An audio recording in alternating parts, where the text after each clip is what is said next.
Have you ever wondered how paper is made naturally in the mountains? Let me take you through this fascinating process.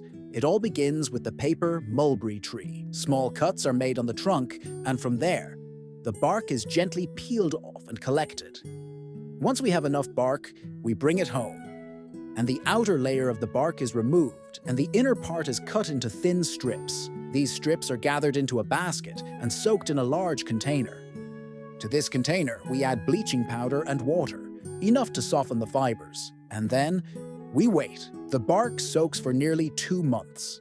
Once that time has passed, the softened bark is taken to a river and thoroughly washed by hand.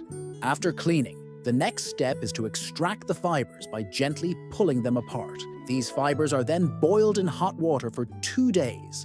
After boiling, they're spread out in the courtyard to dry. And this drying process isn't quick. It takes almost 6 months under the sun. When the fibers are fully dried, they are soaked once again in river water and boiled. The unusable fibers are removed and the soft ones are kept. These are then pounded in a mortar until a fine paste is formed. This paste is placed into a cloth and mixed into a large tub filled with water. At the same time, starfruit vines are crushed and added to the mixture. Everything is filtered through a soft velvet cloth, leaving behind a sticky liquid. This liquid is mixed back into the main tub. Then comes the magical moment. A wooden frame is dipped into the tub, and a thin layer of pulp forms on top of it.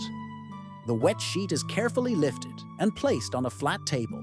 One by one, more sheets are made in the same way. Each sheet is then pressed onto wooden boards and left to dry in the sun for 3 days. After drying, the sheets are removed from the boards. And just like that, our handmade paper is ready.